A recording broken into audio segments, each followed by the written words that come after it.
대림절 첫째 주일인 오늘 우리에게 주신 하나님 말씀 구약성경 이사 2장 1절부터 5절입니다. 함께 읽겠습니다.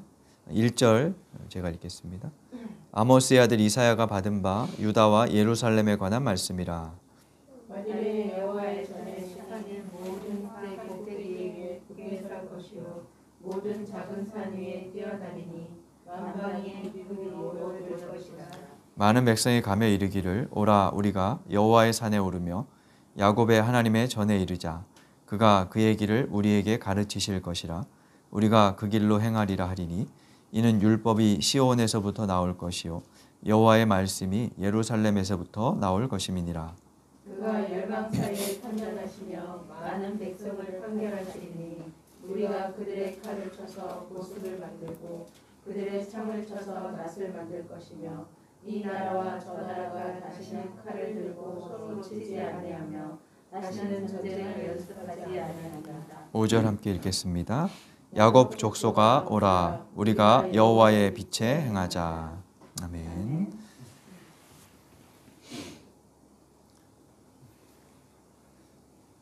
한반도 지도의 맨 아래쪽에 위치한 전라남도 해남을 땅끝 마을이라고 부르죠.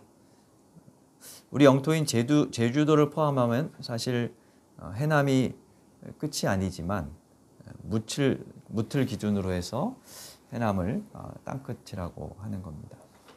근데 그 표현은 우리가 서 있는 곳에서 그곳을 볼 때 표현이죠. 우리가 서 있는 곳에서 남쪽을 바라볼 때 그 해남은 땅끝이지만 해남을 중심으로 보면 그곳은 바다가 끝나고 육지가 시작되는 지점이기도 합니다. 이것은 어디에 서서 어느 방향으로 보느냐에 따라 의미가 달라진다는 것을 보여주죠.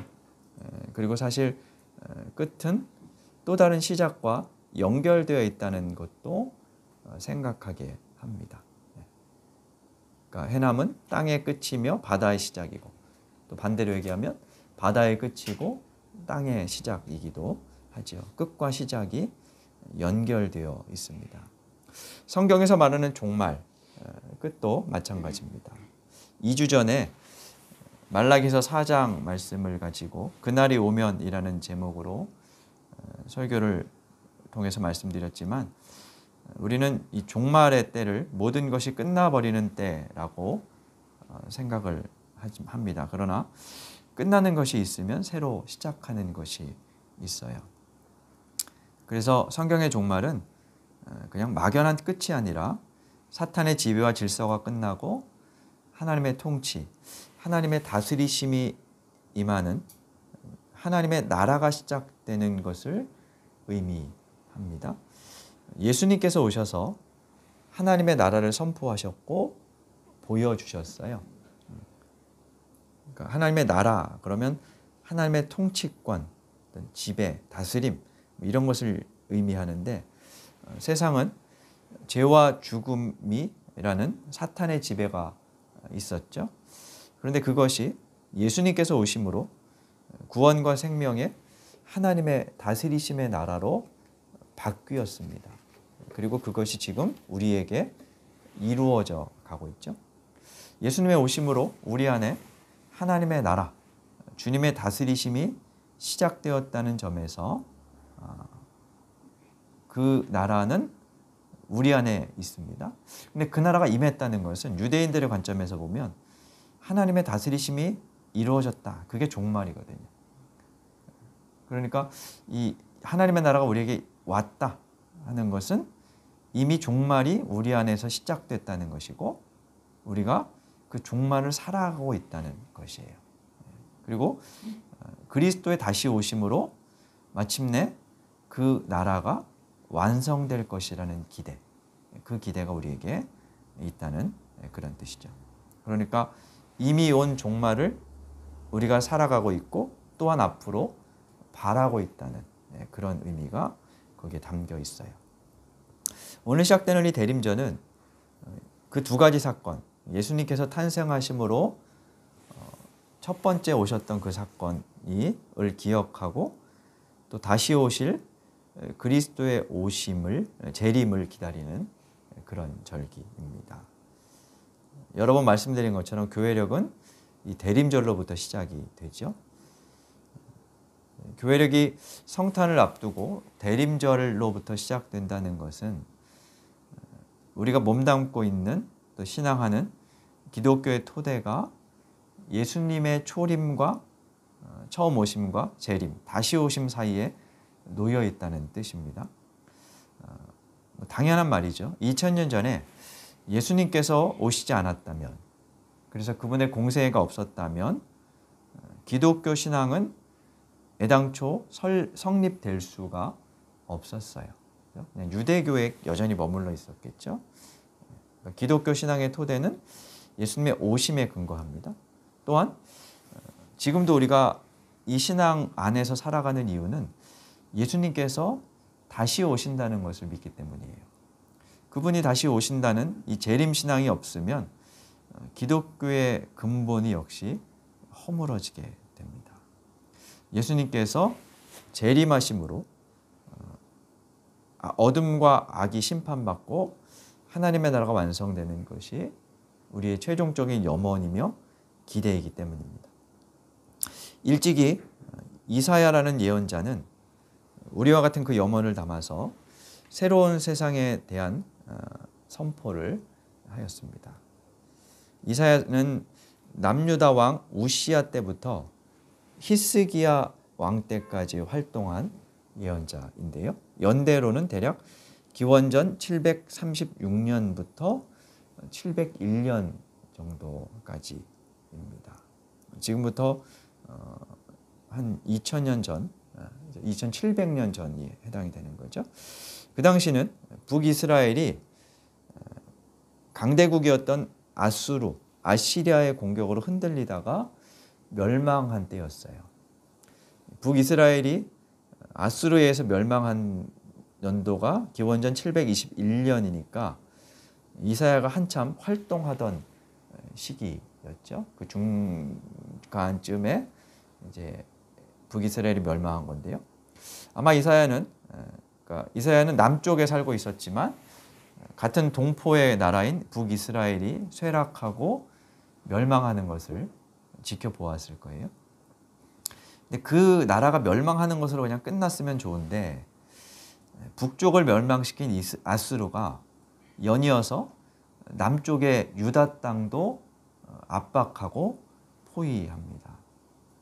남유다는 붕괴되지는 않았지만 성전과 왕궁 곳간을 털어서 막대한 조공을 아수르에 바치고 위기를 모면하죠. 그 이야기가 열왕기하 18장에 나오는데요. 우리 그 대목을 한번 잠시 살펴볼까요? 열왕기하 18장.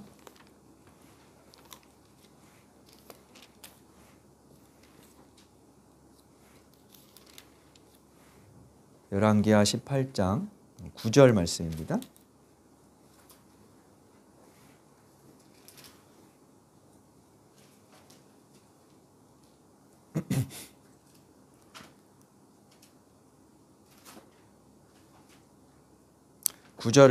열왕기하 18장 9절을 제가 한번 읽어보겠습니다.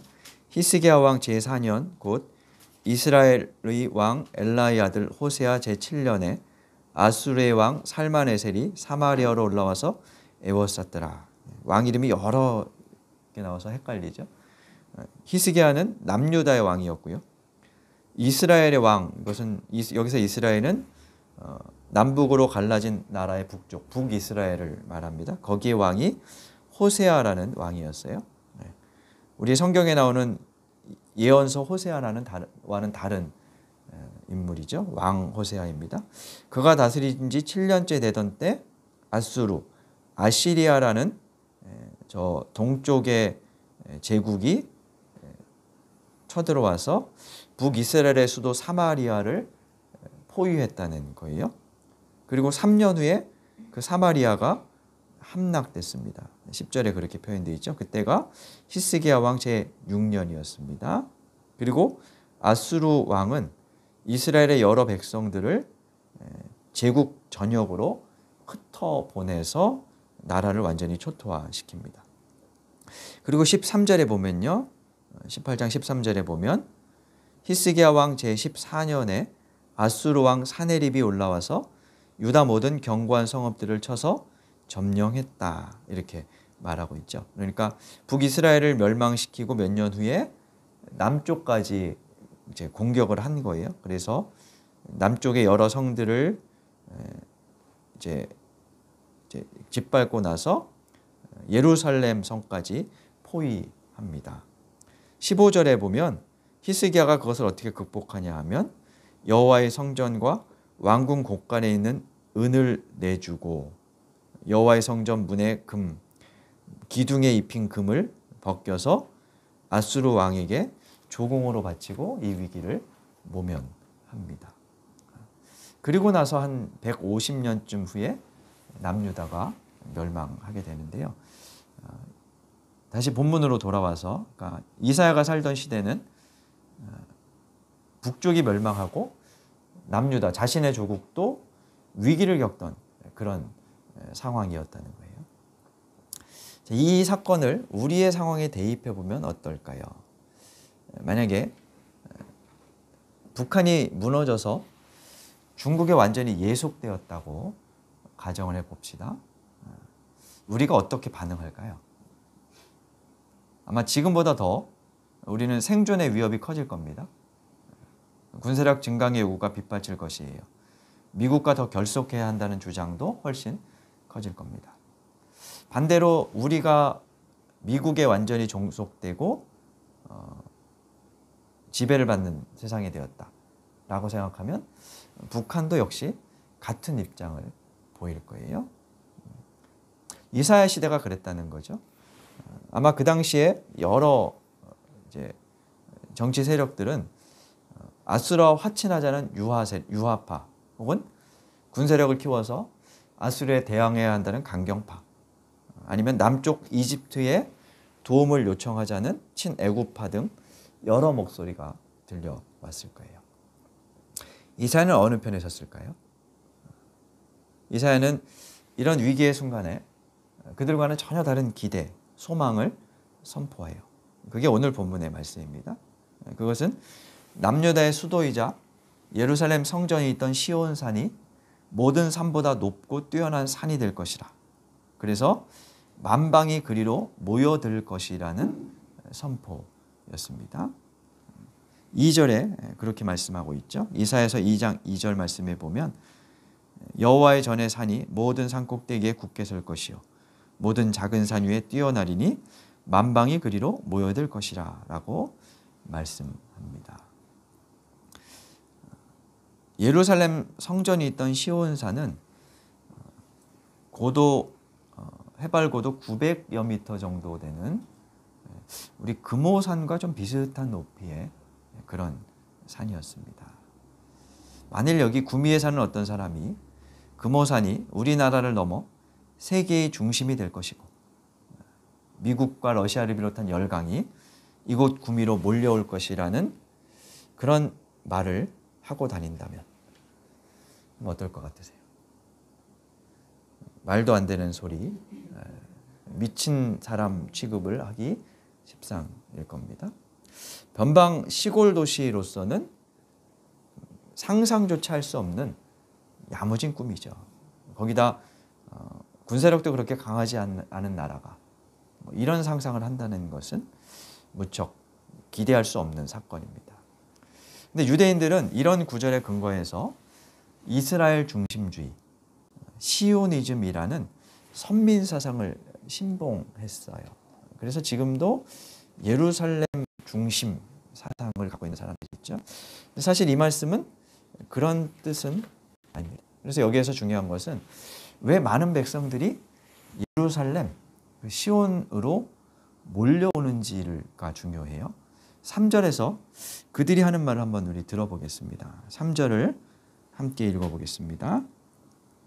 많은 백성이 가며 이르기를 오라 우리가 여호와의 산에 오르며 야곱의 하나님의 전에 이르자 그가 그의 길을 우리에게 가르치실 것이라 우리가 그 길로 행하리라 하리니 이는 율법이 시온에서부터 나올 것이요 여호와의 말씀이 예루살렘에서부터 나올 것임이니라.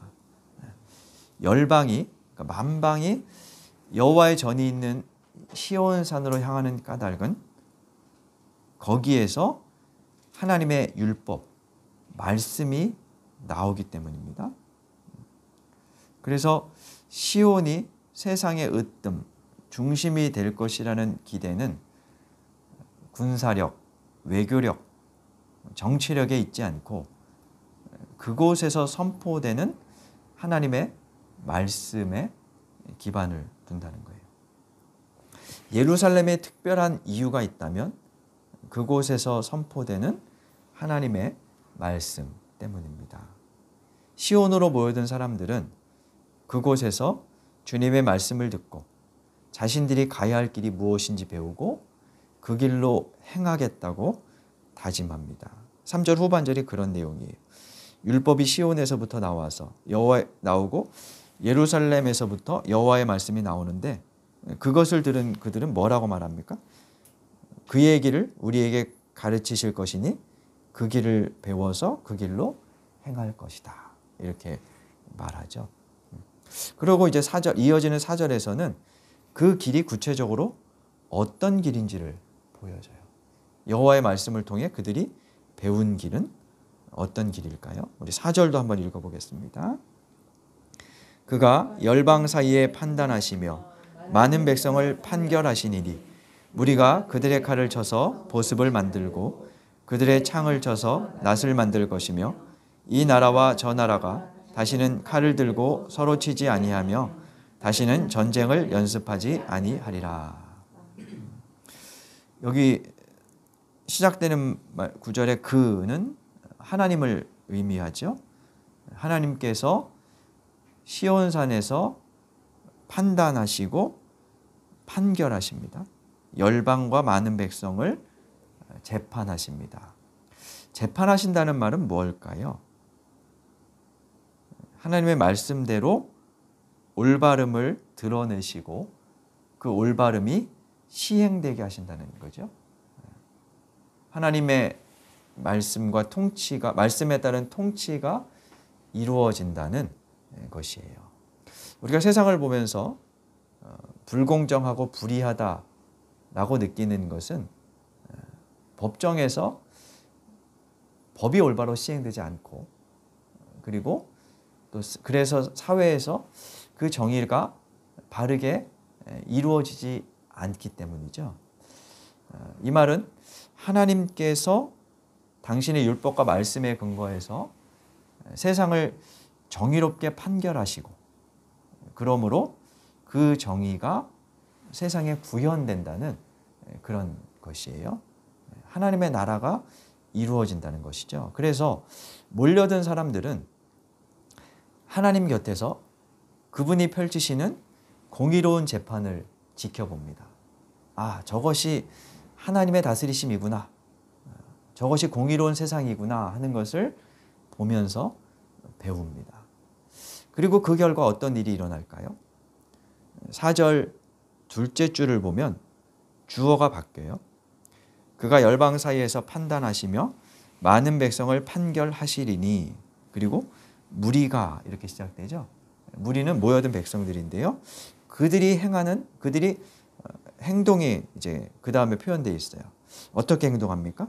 무리들은 자신들이 들고 있던 칼을 쳐서 보습, 삽을 만들고 창을 용광로에 던져 녹여 낫을 만듭니다. 그리고 다시는 칼을 들고 서로 치지 않고 전쟁조차 연습하지 않습니다. 역사상 모든 전쟁의 명분은 언제나 정의를 위해서였어요. 그렇죠? 억울함을 풀기 위해서 칼과 창을 들었고 평화를 이루기 위해서 싸운다고 말했습니다. 근데 거기에서의 정의, 평화는 사실 상대적이죠. 누군가에게 정의로운 것이 피지배자들에게는 불이한 것일 수밖에 없고 지배자들에게는 평화인 것이 피지배자들에게는 불평등과 불평화일 수밖에 없었습니다. 그래서 평화는 결코 칼과 창에서 나오지 않았습니다.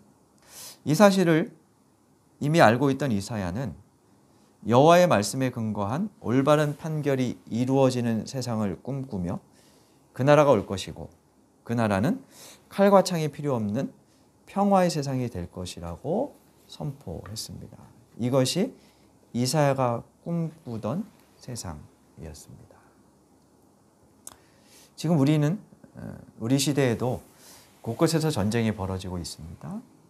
우리도 전쟁을 대비한 합동 군사훈련을 해마다 행하고요. 전쟁을 억제하기 위한 무기를 보유하려고 애쓰고 있습니다.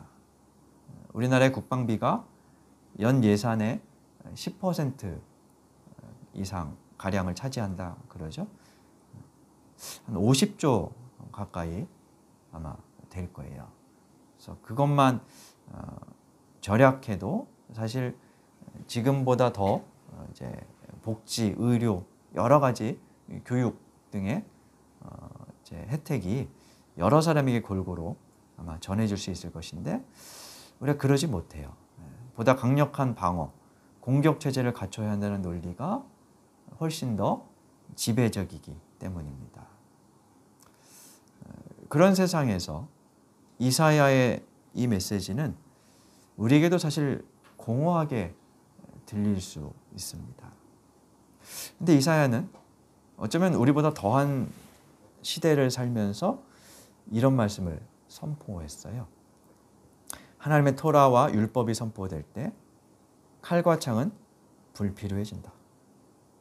여호와의 말씀이 사라진 세상에서는 나를 지키기 위해 그리고 상대를 누르기 위해서 칼과 창을 들었지만 하나님의 다스리심을 배우고 따르는 그래서 그 나라를 꿈꾸는 사람들이 있다면 그들은 칼과 창을 녹여 농기구로 바꾸고 평화롭게 땅을 일구며 살아가게 될 것이라 기대했습니다.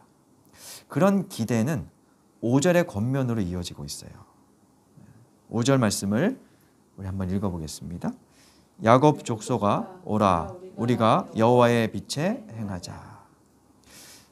야곱 족속아 오라 우리가 여호와의 빛에 행하자 하는 권면은 이사야가 자신의 기대와 이상을 담아서 권면하는 그런 말인데요.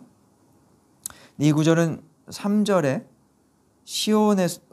시온으로 나온 열방들이 하는 말과 구조가 같아요. 3절 중반부를 보면 우리가 그 길로 행하리라 하는 말이 있죠. 우리가 그 길로 행하자. 오라 우리가 그 길로 행하자 하는 말과 오라 우리가 여호와의 빛에 행하자 하는 말이 이렇게 대비되고 있는데 그래서 여기서 이 그 길은 여호와의 길, 여호와의 말씀을 의미하는데 5절에 그것이 여호와의 빛으로 변형돼 있어요. 여호와의 빛에 행하자 하면 참 막연하죠. 뭐 신앙생활 열심히 하자 뭐 이런 식으로 이제 우리가 적용하게 되는데 여호와의 빛에 행하는 삶은 하나님의 말씀에 따라 살아가는 삶의 다른 표현입니다. 물론 여기서 하나님의 말씀을 따라 사는 것이 무엇일까 하는 것은 또 다른 여러 논의가 또 이제 필요한 그런 구절입니다만 오늘은 거기까지 나갈 수는 없을 것 같고요. 아무튼 여호와의 말씀을 따라 살아가는 것이 곧 여호와의 빛 안에서 행하는 것이다라고 이해하시면 좋겠습니다. 그러니까 이사야는 이렇게 얘기하고 있는 거예요. 2절부터 4절까지 해서 미래에 이루어질 어떤 사건에 대해서 기대, 꿈에 대해서 서술합니다. 그리고 그 미래를 기대하는 청중을 향해서 오라. 그러니 지금 우리는 이렇게 살자라고 권면하는 거죠. 훗날에 창과 칼을 버리고 삽과 낫을 들고 평화롭게 사는 나라를 기대하는 사람이라면 지금 여호와의 빛에 그분의 말씀을 따라 걸어가야 한다는 그런 요구를 하는 거예요. 그러니까 단지 먼 미래에 대해서 막연하게 공상하면서 그냥 그 나라가 오기를 기다리자 하는 것이 아니라 그런 차원을 넘어서서 그 말씀을 현재화시키기 위해서 지금 여기에 끌어당기기 위해서 어떻게 살아가야 하는지를 말하는 거죠. 김근주 교수가 쓴 이사야 특강이라는 책에서 그는 이 본문을 해석하면서 이런 말을 해요. 2절 시작에 보면 말일에 이렇게 표현되어 있죠. 말일에. 말일이라는 단어는 어떤 의미로 읽혀지시나요? 말일, 끝나는 날. 예. 근데 끝이라는 의미가 좀 강하죠. 말일 그러면 그죠? 끝. 마지막 날. 근데 이 단어는 사실 훗날이라는 의미로 뜻으로 이제 번역해야 한다고 그는 이야기하는데요. 말일 그러면 이제 끝이라고 생각하기 쉬운데 훗날 그러면 미래, 다가올 어떤 날 이제 이런 의미가 있죠. 그래서 말일은 끝나는 날이라면 훗날은 현재와 연결되어 미래로 나아가는 그런 의미가 담겨 있다는 거예요. 근데 이제 우리가 말일, 마지막 날이라는 식으로 이 단어를 해석하고 또 이해하다 보니까 구약의 예언자들의 선포를 먼 미래로, 그러니까 마지막으로 이렇게 밀어내버리고 있다는 그런 이야기입니다. 그래서 그 시대, 이사야 시대의 사람들이 품었던 또 이사야가 꿈꾸었던 그 미래를 향한 기대와 희망을 우리는 세상 끝날로 그냥 제쳐두고 지금 우리에게 이루어질 것이라고 기대하기보다는 그냥 미래로 남겨두고 기독교 신앙을 현재의 축복을 구하는 식으로 변화시켜고 그러니까 변질시켰다라고 김근주 교수는 이야기하고 있어요. 그래서 교회가 현실의 불의어가 폭력에 침묵하게 되었고 그 침묵을 정당화하며 교인들로 하여금 그냥 그런 일들은 내세에 이루어질 것이야 라고 생각하게 만들었다는 그런 이야기를 합니다. 근데 그러면서 이제 김근주 교수는 이런 말을 해요. 그날을 말일, 그러니까 말일이다 이렇게 말한다면 그것은 그때가 시간이 끝나는 날이어서가 아니라 이 세상에 사단의 지배가 끝나고 하나님이 행하시고 일으키실 변화가 일어나는 날이기 때문이다. 그러한 근본적인 변화가 있을 것이기 때문이다. 이렇게 말을 해요. 그의 말은 이런 뜻이에요. 우리 교회가 종말을 먼 미래의 일, 내세의 일로 미뤄둔 채 성경과 신앙을 지금 당장 눈앞에 있는 개인과 교회의 사적 이익만을 위해서 사용하고 있다는 그런 지적이에요. 그러면서 김근주 씨는 마지막으로 예언의 의미를 이렇게 설명해요. 예언은 단순히 앞날의 일을 점쟁이처럼 말하는 차원이 아니라 그 앞 일을 향해 나아가도록 말하는 것이다. 무슨 말이냐 하면 그냥 앞에 이런 일이 있을 거야 말하고 끝나는 게 아니라 그 미래를 향해서 우리가 방향을 설정하고 그 미래를 향해 살아가도록 한다는 거예요. 그래서 그 미래가 우리에게 오도록 이루어지도록 하게 만든다는 거죠. 그러니까 예언의 말씀은 지금 현재를 향한 권면으로 이어질 수밖에 없다는 거예요. 그 미래를, 그 종말을, 새로운 세상을 꿈꾸며 살도록 우리가 그 방향으로 살아가도록 그렇게 만든다는 거죠. 근데 이사야 이런 메시지는 사실 실현되지 않았어요. 그 시대에서 그 시대로 볼 때는 허무맹랑한 근거 없는 이야기였고 역사적으로 실현되지도 않았습니다. 오히려 이사야의 선포가 이루어진 지 120, 30년이 지난 후에 예루살렘도 새로운 제국 바벨론에 의해서 함락되었죠. 그러니까 이사야의 상상력과 꿈, 희망은 여지없이 무너진 것이었습니다. 그렇다고 해서 그의 선포가 실패한 것은 아니었어요.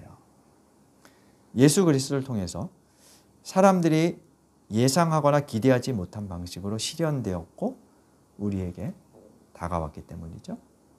이사야가 꿈꾼 세상은 새로운 차원에서 평화의 왕이신 그리스도를 통해서 이 땅에 임했습니다.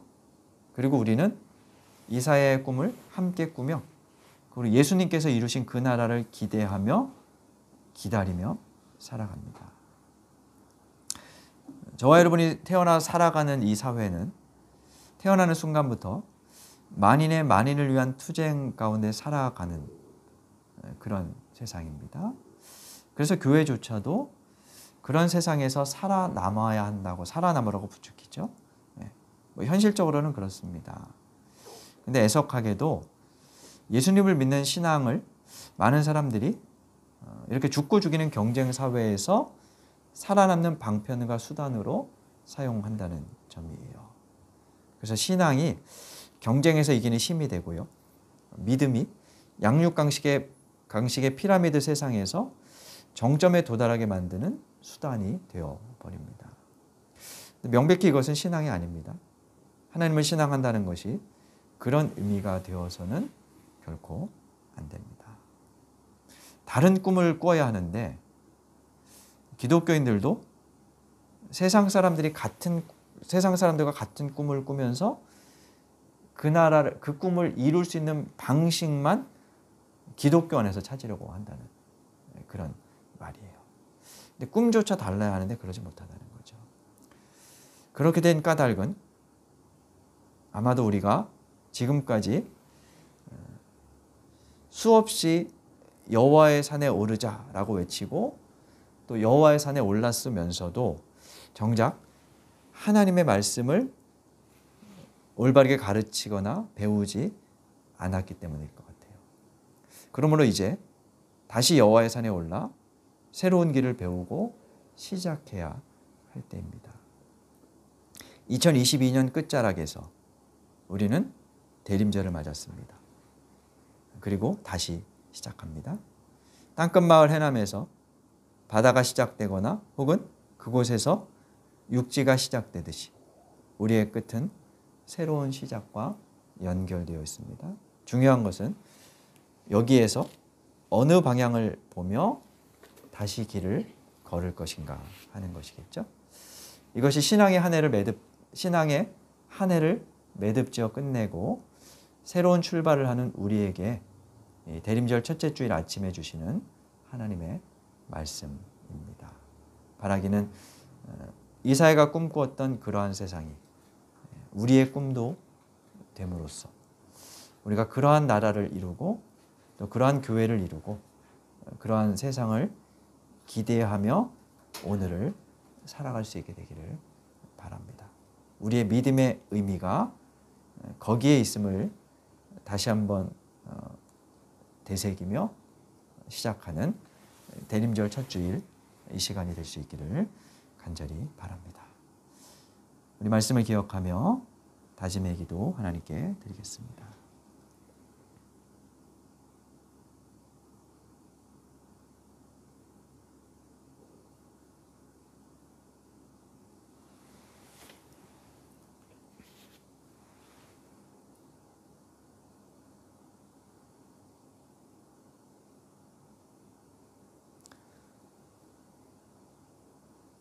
하나님, 저희가 여호와의 산에 올라 하나님의 말씀을 듣고 배워 공의로운 하나님의 뜻을 깨닫게 하시고 가야 할 길을 다시 한번 새로이 방향 설정하여 걸어갈 수 있도록 도와 주옵소서. 내 삶으로부터 우리 주변으로부터 다른 사람을 억압하고 무찌르고 이기려는 칼과 창을 버리게 하시고 보습과 낫을 들어 평화를 이루며 살아가게 하여 주옵소서.